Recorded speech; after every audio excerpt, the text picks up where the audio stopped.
Should I just drop a little fear in our panel today because Komal has sent me a message saying, can we wrap this in 35 minutes? I don't think that's happening. I'm so sorry. Not because I don't want to wrap it in 35 minutes, but we are talking about a topic that is so vast, so elaborate, in a state that is so inherently driven by tourism. With a panel, including me, we have about 200 years of design experience on stage right now. What does it take? I mean, I'm overwhelmed to be sharing this stage with people who started their architectural practice even when I didn't exist. Two people who are my compatriots and I was born with. I mean, what more do we want in terms of wisdom? I think because that's all we are looking at right now. Throughout the day today, it's been a really content-heavy and content-driven evening, and we've had some lovely speakers, and everyone on stage here today have done their bit towards design, which has been driven by tourism. And when we are doing a topic like this, all of us like our time because we all have something to say. So let me not take in too much time. I'll just start with a quick understanding of what I think this thing is about. Research in environmental psychology, it suggests that tourists remember. They remember imagery. Talk to any layperson, and I think today's discussion, with the permission of the panel, I would like to keep relevant to Rajasthan, because India as a country is large, there's a lot of tourism happening, but to keep the scope a little more limited, I think let's keep it relevant to our state for now. And if we say Jaipur, I think any layman's imagery is the Hawa Mahal. Look at the small graphic right there on the poster. Most of the images we carry in our mind before going to a place as a tourist is of the built heritage. Tourism's memory is driven by built heritage. And we are a history-heavy state. All the tourists, for most cases, that come to Rajasthan, either come to check the royal built heritage that has been left here, or they come for the nature that there is to offer. Look at Javai or Savai Madhopur for the tigers that there are, or there is religious tourism. Now there is wedding tourism, the immense amount of population that's coming in, but even the wedding tourism that's coming in is driven by our historical built heritage. I request the panel and the audience to correct me if I'm wrong, or whenever I do make a mistake, feel free to step in. But that is what tourism is largely driven by. We are already a state where tourism is driven by the existing design. Having said that, I will quickly jump into the way I'm thinking of running this panel discussion. I'm going to start with one generic question, and I would like each one on this panel to present their opinion on it, because these questions are what matter. So the panel, this is a panel that you can see that comes from Pramod sir there, who's making and who's recently been awarded for the large convention halls that he's doing. And other than that, also the huge amount of work that he has behind him. We have architect Shamni ma'am. If I have to speak of tourism per se, Dera Masuda is a memory that immediately pops to me. We have Tushar here. Raffles has to thank him, and the Akshardham temple has to thank him in terms of if I have to stay stuck to the tourism. These are just a few examples that I'm throwing here. Do I have to introduce Amit Gehlot, or just Rambagh say its word? And we have Kavita with so much work in conserving what we are talking about in terms of traditional architecture. and what is inherently driving the tourism of Rajasthan today. So stepping from there, I'd love the panel to give me their insight on this question. If we look at the conundrum of whether design drives tourism or tourism drives design, especially in our state, which has such a strong built heritage, which way would you lean? As in, would you like to retain the value of history and the importance of creating design identity, or just stepping away and saying, I'd like to do something new? This is something that was discussed in the previous panel also. So I'd like to start with Pramod sir here as our senior most panelist. Sorry, my throat is very bad, so I'll be confined to a small discussion only. See, I just wrote down a few things when we were sitting there. The contrast between design driving tourism versus tourism driving design is intellectually very strong. The boutique application versus identity is very important. Tourism is now shaping how cities are planned and built. It is no longer a parallel activity.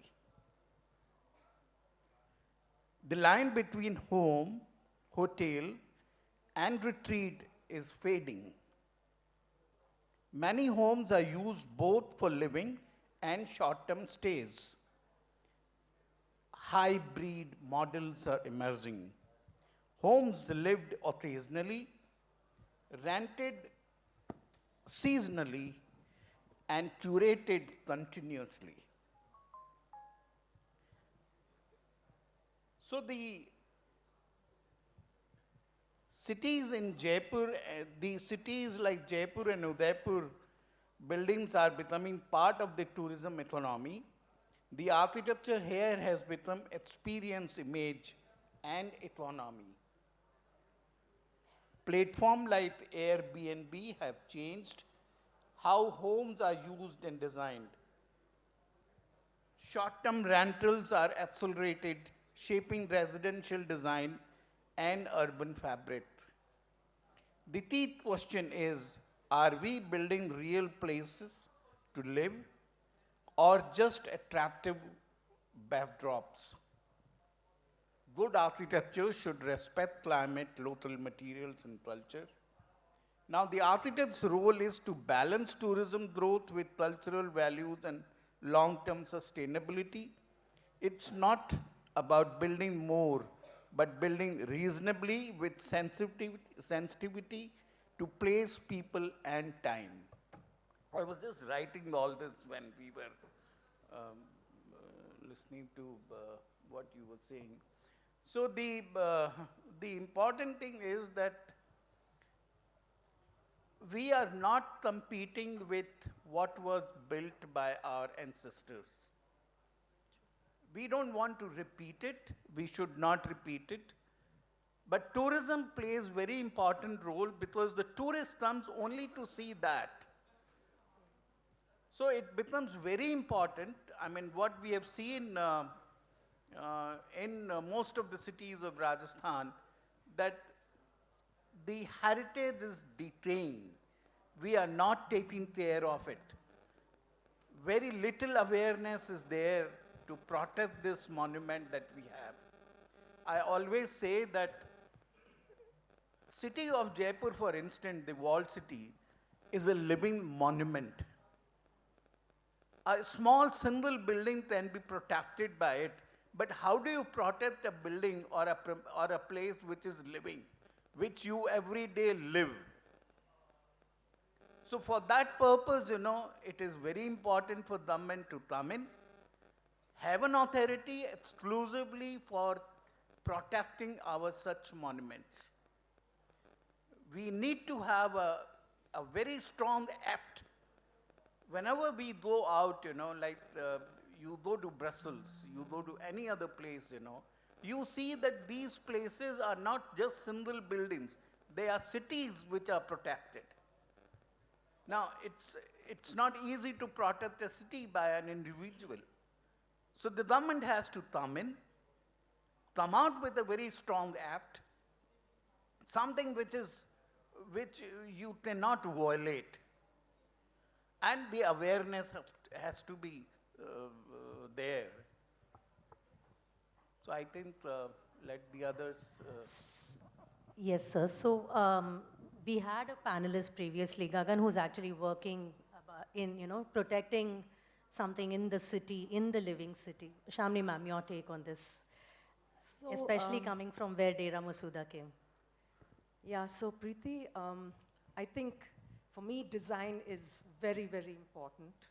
It may drive tourism or tourism may drive design, but, and they are mutually dependent on each other.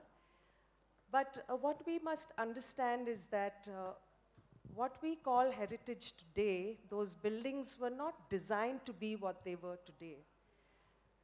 And it's remarkable how they have actually been adapted, and so many of us, we've seen some projects earlier where I feel that we have so much of the inheritance, our heritage, and a lot of us have to understand that preserving that heritage, well, conserving, reviving, whatever you may call it, to whatever extent, I think that has to be primary in the minds of all of us.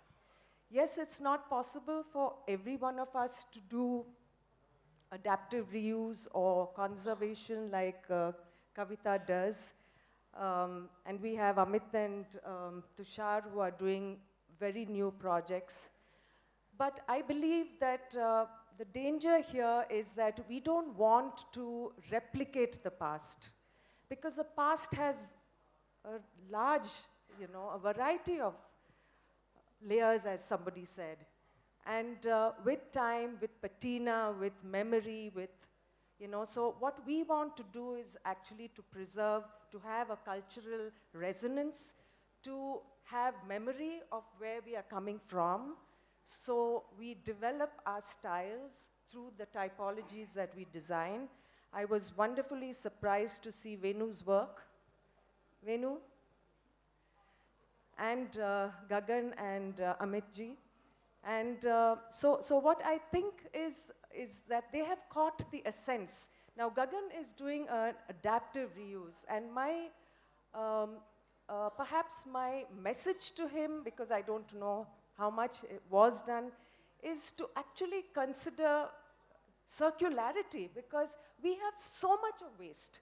So many buildings are coming down. And I find that we are making more, we are building more, we are, kind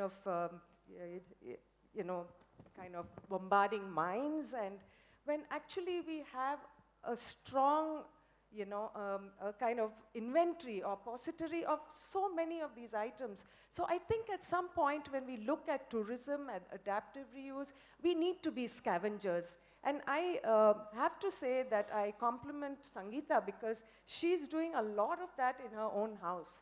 And I think that's a message that we all need to understand. So great, Gagan, for all the, for bringing in the techniques and for bringing in the memories. But we need to be cautious there that it is not pastiche, but it is innovation in whatever manner we may like to do. So for me, it is design-driven. No matter what context, what history. I mean, we went to Mandava, we saw a beautiful property of the Taj. We knew exactly what was old and how beautifully it was renovated to bring in a very contemporary feel. So I think we need to understand that as designers, we have a lot of power in our hands, and we have to use it judiciously, innovatively, and creatively. So that, for me, is crucial. Thank you. So with the statement that says it is design driven, I'd like to ask Tushar to step in now, because he's actually trying to create a new skyline by translating his understanding of religious architecture to a modern twist. And if that can become a part of your answer, it'll be really nice. So does design drive tourism for you, or tourism drives design? Today, I'm talking entirely today. Well, before I answer your questions, let me submit very honestly. I come from that city which was born in 1726, and where the principle of the cities, the overall city planning is being respected till date today also. People sitting in the US ask for the city planning of Jaipur. So I think the city has given us a lot of design concepts. And as she said, did not to necessarily follow or replicate the same design. But I think the basic fundamentals need to be adhered very, very holistically. Because the theme where the buzzing word these days, few days before it was like sustainability, green architecture, now it is vernacular wisdom. So people are trying to bring back their vernacular wisdom. Because in those era, definitely design was given a very important thrust. That's why we have choppers, where it was a community space. And now, when we talk about urban regeneration in today's context, when we are getting westernized, we are getting modernized, so definitely, but the basic concepts remain the same. So, in which era, hardly matters in which era we are designing any built form, the basic concept is the design, as you said. And at the same time, if you say that yes, sometimes your designs is being dependent on the tourism, I'll say yes. Because when we designed Raffles, the client was very clear. He want a statement of architecture which actually reflects royalty, because he is charging 1,000 rupees a day per night for the room. No one will come for a big glass building, box type architecture and enjoy and spend $1,000 a day. So I think it's very subjective, because we have to understand this topic very holistically, because we are from Jaipur. As Gagan mentioned, if you can have Zaha Hadid's building in Rome, it doesn't mean the sanctity or the serenity of the Roman architecture is getting vanishing or getting diluted. So what we mean is the contextuality was that today, I think I really liked the word sandarbh. That was the catch. I think we need to nutshell today's discussion. When the younger lots, they spoke so well, the key take home today is the sandarbh, that is the context. If I have been my main bread and butter, without any offense, I'll admit I'm a hardcore commercial architect. And I have no hitch in admitting that. Because when I have to do a skyscraper in the outside fringe area of Jaipur, definitely I have to come with a modern structure. Maybe when I've been asked to design a built form outside the Jaipur city, maybe in Jagatpura or maybe in Mansroor extension, people are obsessed for glass building. So I think that is the context. But if we talk both ways, I have lean, you ask where you have a lean for. I have lean for both the thing. Design-driven, tourism-driven design and design-driven tourism. So with Tushar sitting on the fence and going back to one of the previous panel's discussion where Ronak very efficiently and very emphatically said, memories are not just created by the destination, but also the path leading to the destination. I'd like to ask Amit to step in with his comment here, also integrating the fact that he is a destination designer.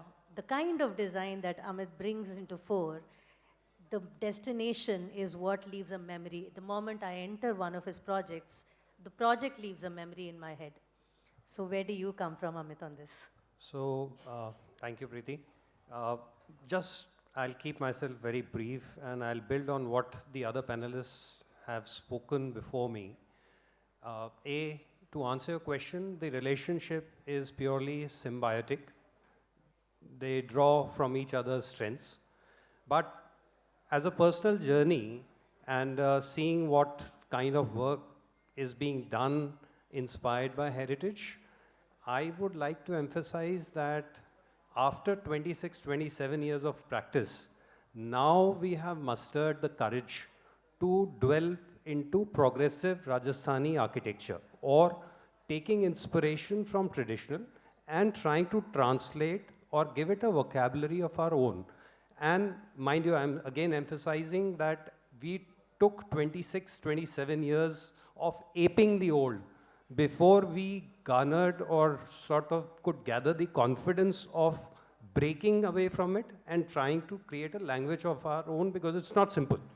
And going completely off the tangent, I would like to draw from a famous painter's life. We all know Picasso's work.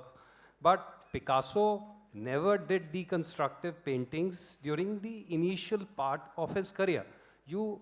He made it a point that he was highly influenced by Velázquez, and he made it a point that he reached a point in his career where he could confidently tell himself that, yes, I can paint as well as Velázquez did in his style, and now I want to invent my own style. So past is not a burden. It is something to learn from, but it takes a lot of patience, a lot of, I would say, hard work first to learn what past represents, what is our heritage in terms of building, and that's not an overnight job. And then I think we should step into that progressive phase and trying to sort of learn and develop our own style. So we're doing a couple of projects. I think one will come alive this year in Pushkar, wherein the first vocabulary of our translation of Rajasthani architecture would be seen.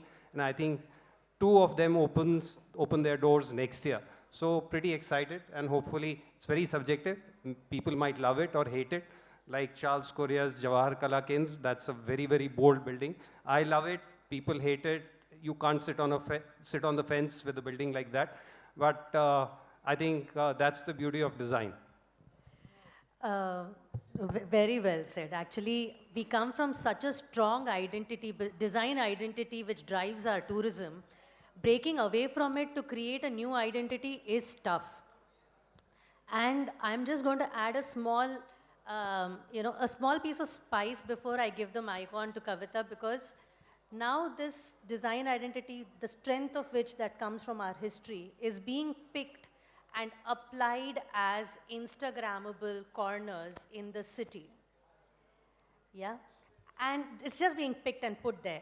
Already there is a fear of, whether we've learned well enough to create our own design identity, and whether the tourism is going to respond to it, or the tourist is going to respond to it. You come from a core where you genuinely are in the space where you say, we need to retain it.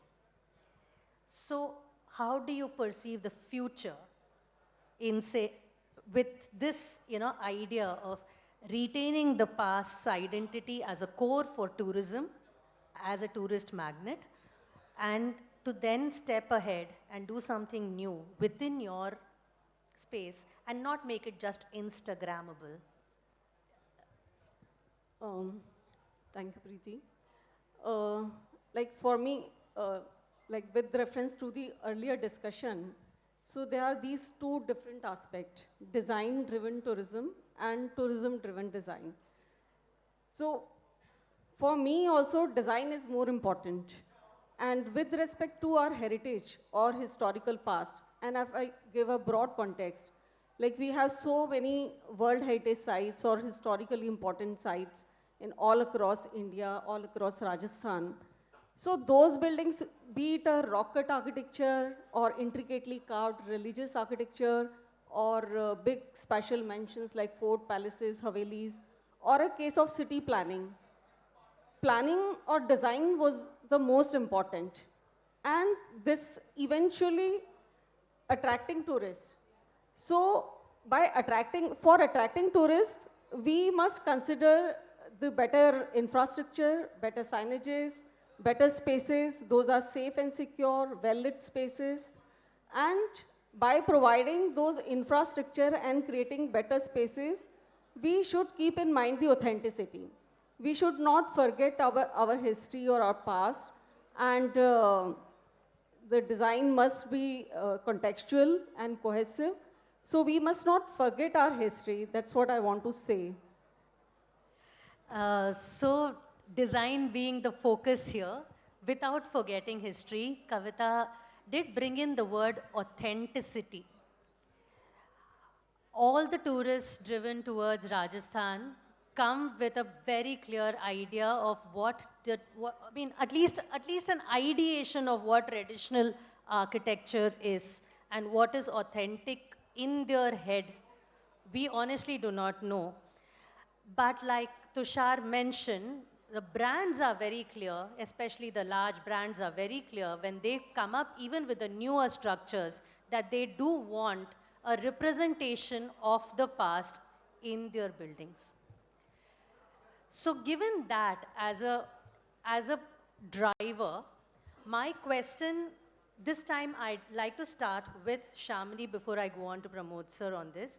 Uh, Given that we are talking about authenticity and sustainability, why I'm coming to you, Shamini, is you brought in the word circularity.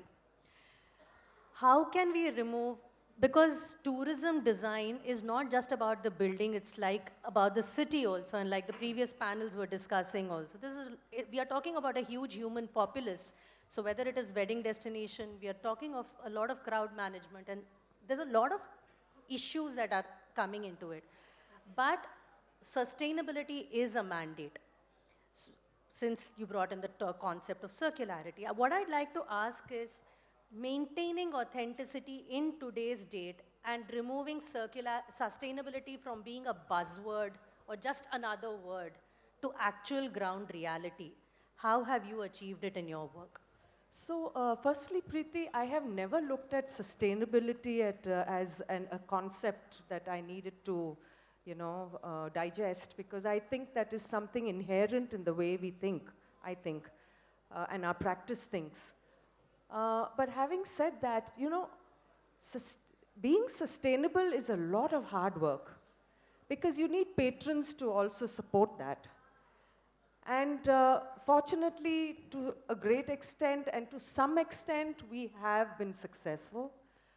But let me tell you that when I brought in circularity, I felt that that is closest to doing something today with an authenticity added to it. Because whatever you are trying to,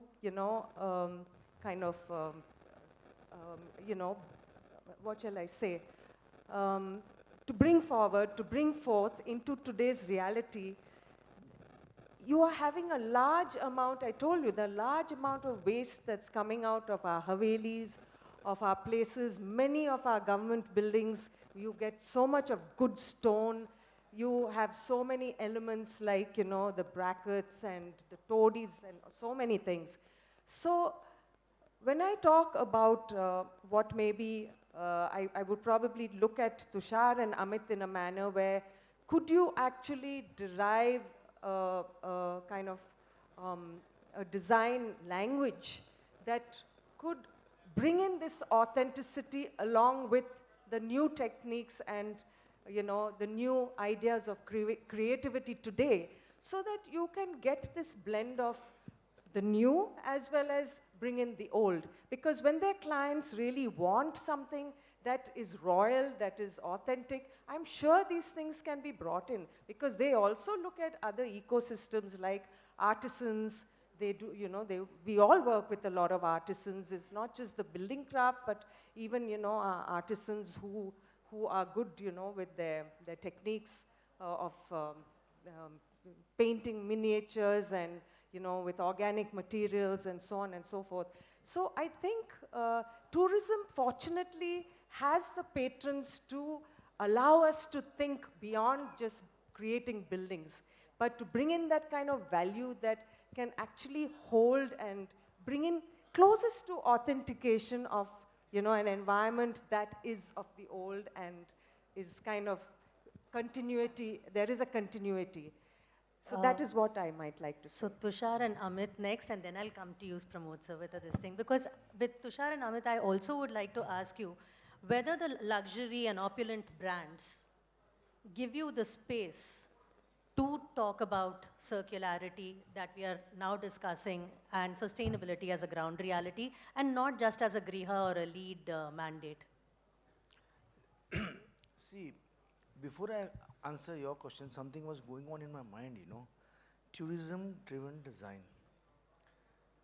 Out of 100 tourism sites in the world, name one which was not evolved with the vernacular wisdom. Out of 100, I am giving you a count of 100, name one or two or three or four or five. Everywhere you'll find the new evaluation of the new tourism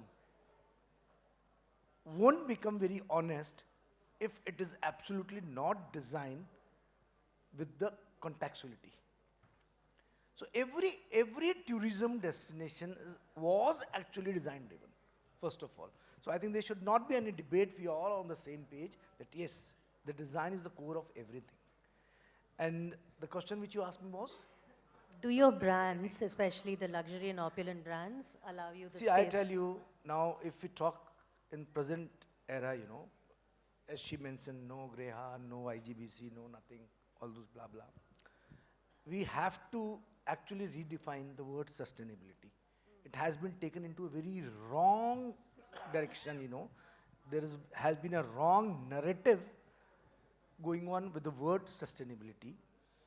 And now people have started understanding it, and they now started calling greenwashing. So greenwashing should not be, related with sustainability. Sustainability is what Jaipur is today. Sustainability, what Mehrangarh Fort is today. Sustainability is what Hawa Mahal is today.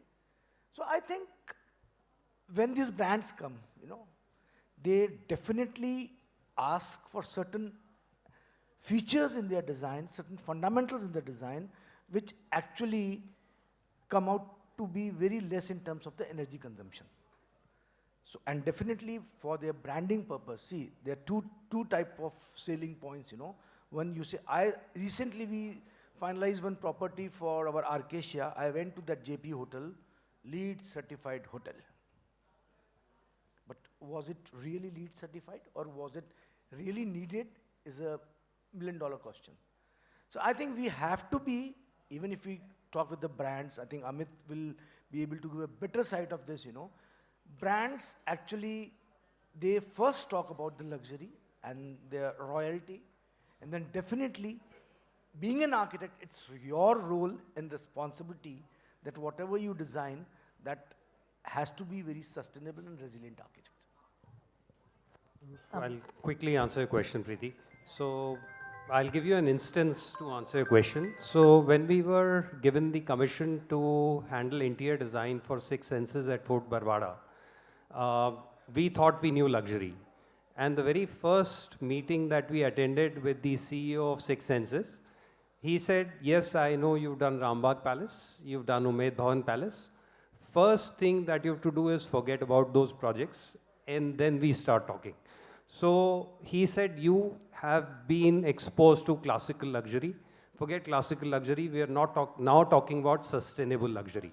So it took us almost like 3 to 4 months first to, forget what we used to doing, and then unlearn and then to learn. So there are chains like Aman and Six Senses who have at their core the desire to be truly sustainable. It is not just architecture design, it is how they operate. It is in their DNA. So it is fun to work with chains like that, but at the other extreme, I'll not name names, but they want glitz, glamour. So to each their own, and I think we have to respect the brief that ultimately comes from the operators and the owners. But yes, it's a fine line that you have to tread when you're in the trade to respect what your client and operator wants and what as a design practice or your ethos you want to bring to the project. I'll just take a minute, on this because architect Ravi Gupta sir is here. I think if we talk about a very high-end brand, very opulent brand, I think Suryagarh Hotel at Jaisalmer is one of the best example. I don't know how many of you have seen.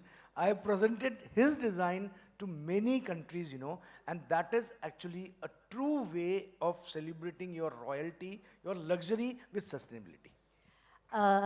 3 cheers to Ravi sir for that. I would like to take this conversation now to Pramod sir, because you have built our convention centers for the city here and in Jodhpur, and You've kind of created the new tourist destination with a reflection of our state's past. How did the government behave as a client in this situation? And were they even thinking of these as being tourist magnets, these centers? Was that a part of your agenda? See, to create a happening place uh, in today's context and to convince the government, if you are doing a government project, that this is what is required, no matter whatever opposition that you have to face, you have to really be strong and stick to it. RIC took me 10 years. I saw 3 governments. Wow. If I wanted, I could have said by long back. I really tapped my foot down that no, this building has to be completed, and the way I have designed it should be completed. I'm glad that the bureaucrat supported me and the building took its shape.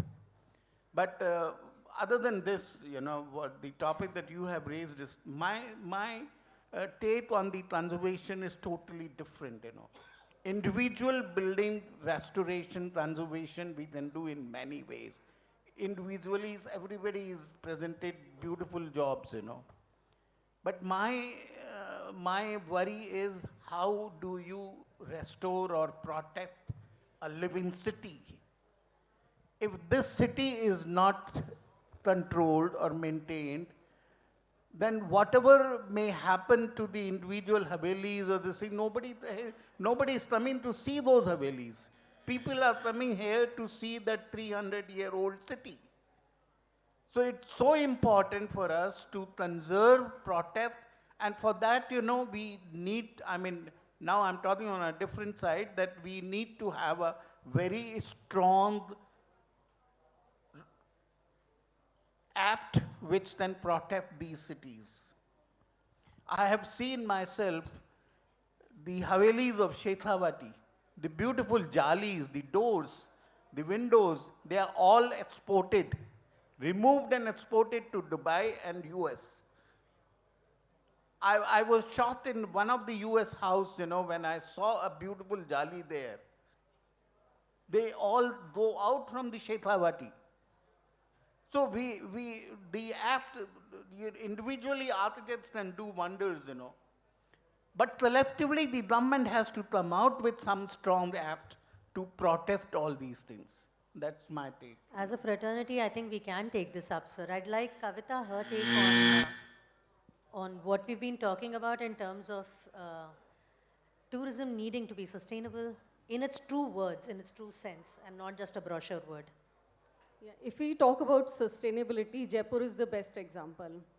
Almost 300 years back, a medieval planned city was constructed, keeping in mind the existing features, be it a road or water body or hills, and the materials and technologies were local. Like the carbon footprint was very less, and buildings were designed in a way that it was climatologically comfortable. So the city and buildings are a good example of sustainability in terms of planning and in terms of management. Because at that time, kings invited many craftsmen, many intellectuals from all across India, and they were teaching others, they were working, helping each other. The city was not dependent on other cities or other people. So in that sense, city was self-sustainable. And the city has great examples of infrastructure at that time. Water supply, take it a water supply, or sewage disposal, or drainage disposal system, or anything. Like any aspect related to design or planning, the city was perfect. It was self-sustainable. So the same concept we can follow while designing for tourism. Like I won't say that we design according to tourism, but again, design must be perfect. It must be balanced, or it must give tourists a better experience. So, but keeping in mind all these aspects, like look, it must be contextual, it must be authentic. So, these are all important. We've kind of run out of time, but I want to end this panel by kind of, about half an hour, 45 minutes ago, I did send this question out to the panel so they could think about it. And I'll be very interested in seeing what they have to say about this. What is the one architectural cliche in the Rajasthan imagery that you don't want to retain for the future tourist? And what is the one thing that you want to retain for the future tourist? We are looking at the imagery, the one thing that you're fairly sure that this is something that I want to remove from the ecosystem of Rajasthan's imagery to the tourist who's going to come and look at the state in the future, henceforth. I think I Tushar would wants like to to start. retain royalty, because the state is known for this. Wonderful. Nothing to omit. Okay. So Tushar keeps royalty and doesn't want to remove anything. Shamini? So Tushar doesn't mind having those huge glass facades with Jaroka sticking out. I mind that. So Okay. I'd like that to go. Okay. So I would say to eliminate the replication of elements like jarokas and chhatri, and to maintain our original material palette and original architectural style. That's Kavita for you. Amit? I'd like to stay away from answering. Amit is choosing the way of diplomacy here and he steps away from this question. Pramod sir as our... I think I support Kavita. I mean, you cannot repeat history. I mean, if you want to repeat a Jarota, let that Jarota be the way it was, True. and Very not true. the way it is being done now. Right.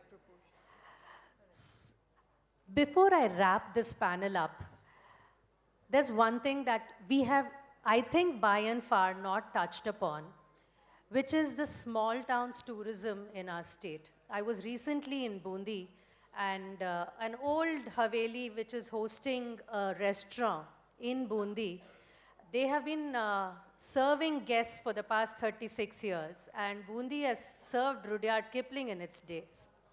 And that lady said, in 36 years, I have not seen the rise of domestic tourism so much as it was this year. So we need to really keep our eyes open for our domestic tourists, a little slow architecture in our smaller towns, and bring them to the fore, balancing the act between bringing tons of tourists to untouched places and still keeping them as virgin as possible. I think all these are our jobs as designers. I thank this wonderful panel for presenting their wisdom